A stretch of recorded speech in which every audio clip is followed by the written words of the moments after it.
ورد degdeg oo hadda soo gaaray ayaa sheegaya daawadayaal in fanaanka Khadar Keyo uu dib u helay xoriyadiisii isla markaasna laga soo saaray xabsigii uu ku jiro gudaha dalka Itoobiya gaar ahaan magaalada Addis Ababa.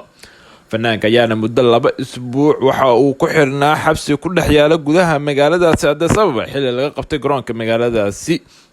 fanaanka ayaana waxaa la sheegay in ilaa hadda aan la sheegin ama la saadaalinin sababta ka dambeysay xiritaankiisa wala warar kala duwan ay ka soo bixiyeen markii la xiray kadib. fanaanka ayaana la sheegay xilligii laga qabanayay garoonka magaaladaasi Addis Ababa ayaa la sheegayaa in dukumiintiyo si khaldan uu isticmaalayay ay ku qabteen laamaha socdaalka ee garoonka taasoo keentay baa la yiri in loo dhaadhiciyo xabsiga gudaha magaaladaasi Addis Ababa.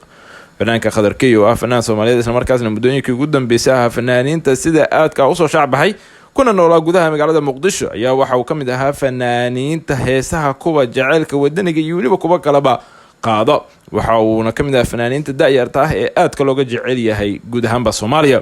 fanaankan ayaana intii uu xirnaa waxa baraha bulshada aad looga hadlayay xiritaankiisa iyo waliba sidii loo soo deyn lahaa iyadoo dadka inta badan ay ku sheegayeen in dawladda federaalka Soomaaliya laga doonayo qaabkii uu gacan geysan lahayd soo deynta fanaankan oo lagu xiray gudaha magaaladaasi Addis Ababa.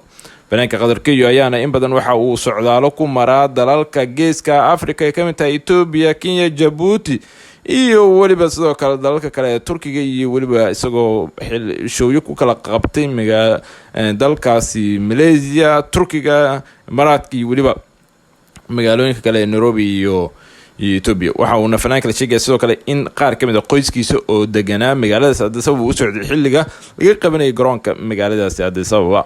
waxa uu xirnaa muddo 2 isbuuc ah taasi oo maxkamad aan ilaa hadda la soo taagin la sheegay balse maanta laga sii daayay xabsigii uu ku jiray. sawirro baraha bulshada la soo dhigay ayaana muujinaya fanaanka oo saaran gaari caasi ah isla markaasna ay ka muuqato xabsiga oo uu ugu dambeyntii maanta ka soo baxay.